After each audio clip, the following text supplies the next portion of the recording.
पितळे बंधू.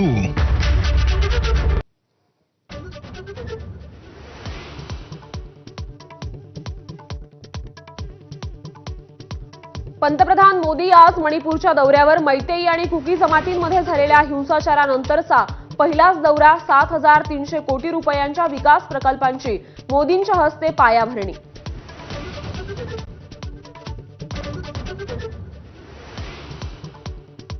उपमुख्यमंत्री अजित पवारांच्या जनसंवाद उपक्रमाला आजपासून सुरुवात. नरेश अरोरांच्या डिझाईन बॉक्स कंपनीकडून उपक्रमाची आखणी. कुरडू प्रकरणामुळे प्रतिमेला धक्का लागल्यानं उपक्रम राबवल्याची चर्चा.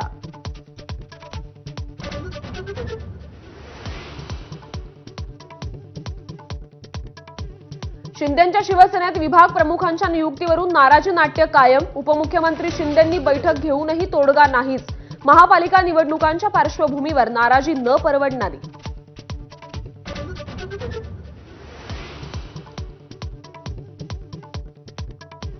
मातोश्रीवर ठाकरेंच्या शिवसेनेच्या मुंबईतल्या आमदार आणि खासदारांची आज बैठक. मनसेसोबतच्या संभाव्य युतीवर चर्चा होणार का याची उत्सुकता.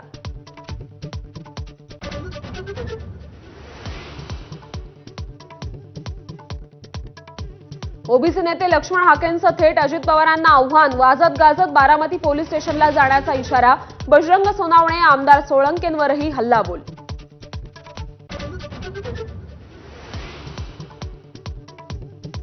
%10 आरक्षण, ईडब्ल्यूएस आरक्षण नकोच का? भुजबळांचा सर्व मराठा नेत्यांना खडा सवाल. फक्त ओबीसीतून आरक्षण हवंय का? मराठा लोकप्रतिनिधींनी सांगावं, भुजबळांचं आवाहन.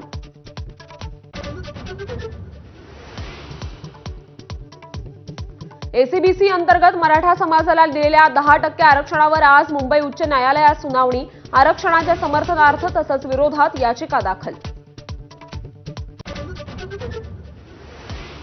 मुंबईतील 125 वर्ष जुन्या एल्फिन्स्टन पुलाची वाहतूक रात्रीपासून बंद. पाडकामाला वाढता विरोध कायम. सत्ताधाऱ्यांसह विरोधकही मैदानात.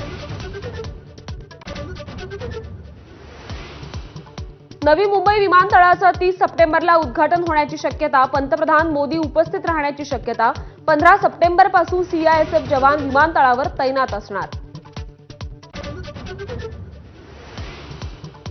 यवतमाळ, वाशिम, परभणी, हिंगोली जिल्ह्यात जोरदार पावसाची हजेरी. 2 महिला गेल्या वाहून तर पिकंही धोक्यात. वसमत तालुक्यात ढगफुटी सदृश पावसानंतर आरळ गावात पाणी शिरलं.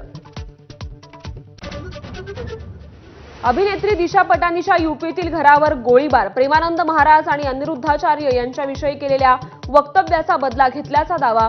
गँगस्टर रोहित गोदारा आणि गोल्डी ब्रार गँगनं घेतली हल्ल्याची जबाबदारी.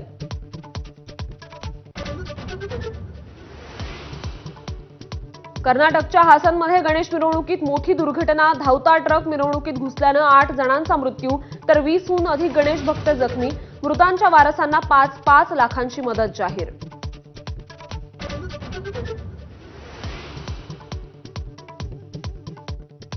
सुशीला कार्की नेपाळच्या अंतरिम पंतप्रधान. झेन-झी आंदोलनानंतर नेपाळमध्ये राजकीय उलथापालथ.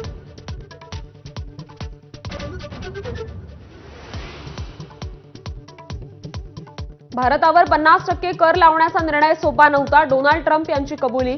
जादा कर लावल्यामुळे भारतासोबत मतभेद झाल्याची भावनाही व्यक्त.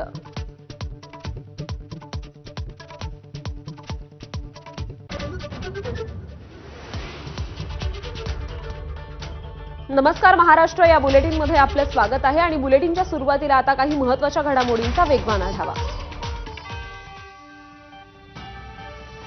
पंतप्रधान नरेंद्र मोदी आज मणिपूरच्या दौऱ्यावर